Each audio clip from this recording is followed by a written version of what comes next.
Salam həmmənizə. Mən şu çıxışımda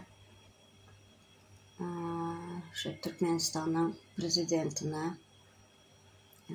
yenə kim ol Daşarı Yurt Ministerliyi deyə kim ol Rəşid Meredifə izlənəsim gəliyə. Ana hökmündə mən bir anayım. Daşarı Yurtda işləpirəm mən. 2 yıldan bəri mənim çağım hasta. Çağım Türkmenistan'da, ben Daşarı Yurt'ta Türkçe'de çalışıyorum.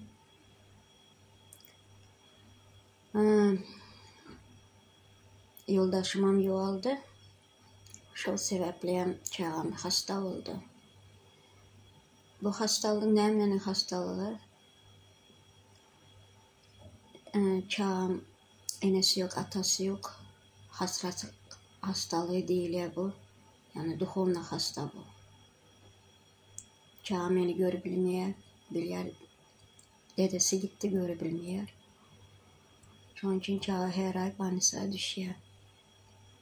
Şimdi ben size berde neyme izlenecek de siz ne viz ettiniz. Maşallah siz halka hiç yenilik edesiniz gelmeye. Ettim diyen yağlı car çekiyeniz. Yine bu halk için iyilik değil bu. Yenilik de değil. Bu bir zulüm. Bu yenem sizin gözü doymadık bir pul alman bir oyunu bu. Halkı ezmeyin bir oyunu bu. Halkı yenem bir zulüm etmeyin bir oyunu bu. Ben başka zat göremiyorum sizin bu eden zadınızı. Bütün dünyada caret yerler bir Türkçe vizası girip bilen devlet. Ama siz nemiş ettiniz geldiniz hayiş bilen vize ettiydiniz. Grajdanlarımızı ettiniz. Gözünüz aydın diyen size de. Edin köprü edin kötülüğünüze. İçinizdeki neme var gücünüz varsa çıkarın. Çıkarın.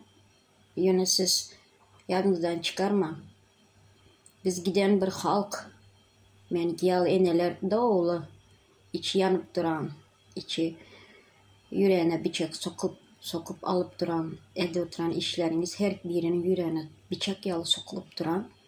Bu enelerin içinde neme bulup duran, yanığı bulup duran, ahır zaman bulup duran. Siz onu bir fikir edeniz yok mu? Siz neme fikir ettiğiniz halka neymiş etsem oturar deyip fikir edesiniz. Yanlış yazsınız. Sabıram bir yere eltedi. Sabrın sonu yaman bolar. Eli kan döküşük bolar doğru düzgün. Elem bir iyilik bolar. Siz adamların kanını kızdırma. Böyle menkiyalı enelerin dajı. Menkiyalı enelerin kanını kızdırma. Siz fikir etmen bari ayallar çıkıp heşelle kakıp yüren, öz gününü, öz hoşunu oynap yüren deyip fikir etmeyin. Yaman kattı kendir ar namuslu ayallarımız. Önünüze çıksa siz vara mıncıradarız. Her yıl oynadık siz. Yolu yaptınız 2 yıldan beri. Vizanı çıkardınız. Yine ne oyun çıkaracaksınız? Yine ne oyun edecek bolsanız hem siz erkek bulup halkın önüne çıkıp hatta bu 4. korupkanız var ha gece gündüz 24 saat yalan gepleyen robot beyine koyulan yalan gepli korupkanızın içine çıkıp aydın hatta bu erkek bulup şimdi biz edecek deyip aydın halka aydın gizlilikte iş etmeyin. Tamam mı? Erkek olsanız bir erkekte durup erkek işine edin. Halkın arkasından bıçak vurma. Biz bu bıçağı bir gün size takoy edip sokarız sokmalı yerinize. Ama öldürmeyirsem, güldürmeyirsem ona miyadınızdan çıkarma. Düşündünüz mü? Siz bu dünyaya sütün bulup geleniz yok. Siz hem gidersiniz. Ama sizin izinizdekiler ne bolar? Şuna düşündünüz mü? Siz fikir etmeyin.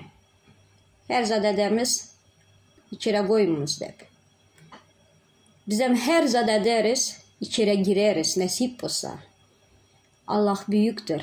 Tamam mı? Hasapsız dünya yok. Yine size yüzlenen.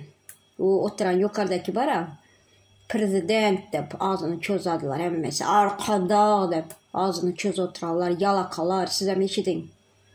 Yanında sizəm gidəsiniz, mən cavab verəsilər. Dizə çöktürüb xalqın önündə cavab verdirəm sizə. İnşallah. Qaravam durum. Mən bir enə hökmündə şiyepi yüzləyən sizə gecə gündüzəm duam şu olar. Deyələrə Allah'a en yakın dua kimin duası? Birinci enənin duası. İkinci yatakta yatan hastanın duası. Üçüncüye misafirçilik edip işlep yürüyen adamın duası. Bunam yadınızdan çıkarma.